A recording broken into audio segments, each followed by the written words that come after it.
Well, ahead of the release of the Netflix documentary, members of the media have heckled the Duke and Duchess of Sussex at a media event in New York, where they were being awarded for their activism on racial justice. Harry, what do you think about destroying the royal family? Harry, are you putting money before family? Are you putting money before family? Well, there you go. Hey, let's get the latest now from London with our royal editor at Talk TV and here at Sky News 2, Sarah Hewson.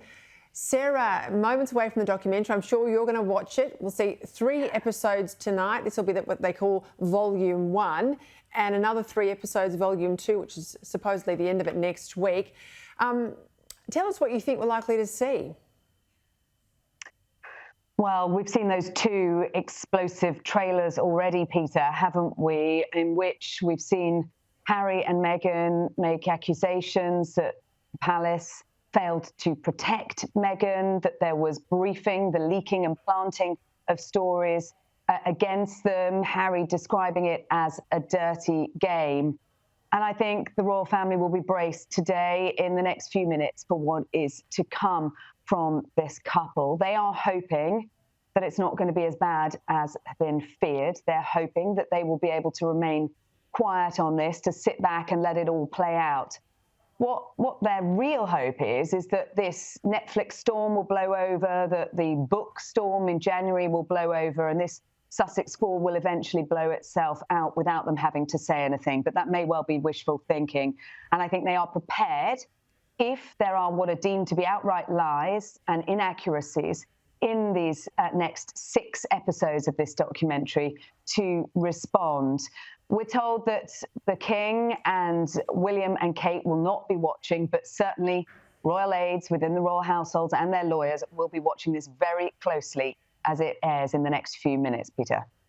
That point you make, that they may respond if they have to, that's a long way from where the Queen always was and her mother before her, you know, never explain, never complain. I guess the concern here for royal watchers is this is a relatively young couple. They need to finance a very expensive lifestyle. If it was just a case of, you know, blocking your ears and closing your eyes and hoping this would wash away and come February, life gets back to normal, I suppose everyone could do it. But they're going to have to keep up some sort of media profile and sell the only product they have, which is proximity to the royal family. Otherwise, what do they do? I mean, what's their end game? Yeah, and look, this was a $100 million deal with Netflix. And if I were Netflix, you'd be wanting them to deliver something sensational for that kind of money, wouldn't you? So we will have to wait and see just how far this goes, where the finger is pointed. But you're right, Peter, we are seeing a shift from that never complain, never explain approach that was so fundamental to the way in which the Queen operated. And it's a generational shift. Prince William, the Prince of Wales, we have certainly seen him more ready to speak out. After the Oprah Winfrey documentary, when accusations then were made of racism, he responded to a journalist's question and said, "We are not a racist family." After the disaster of their Caribbean tour, he spoke out about the lessons that needed to be learned. And just in the last week, after the racism row involving a royal household aide, William was very quick then to speak out and say there is no place for racism in our society. So I think if there is likely to be a response, it will certainly come from Kensington Palace, particularly if this documentary does point the finger or have any allegations concerning the Princess of Wales, because we have seen her featured in the 2 trailers, and there will be concern about what is to come and just how damaging this could be. I think also if there are allegations made about Camilla, that will not go down very well at all with the King. We just saw a grab I played for my audience here of a bit of heckling going on directed to Prince Harry as he was attending an event in New York.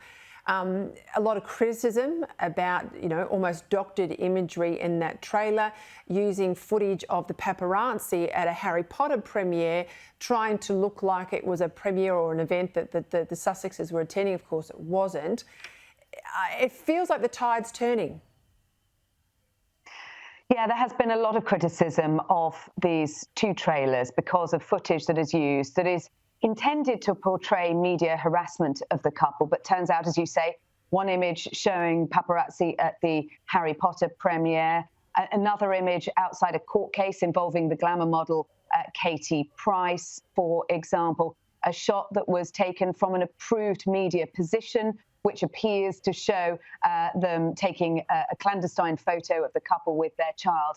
And I think that will discredit any talk of truth. But friends of the couple have said, look, this is a documentary. Everyone understands that. It's stock footage and it's not a problem. I've got to leave it there, Sarah. Let you go and watch it.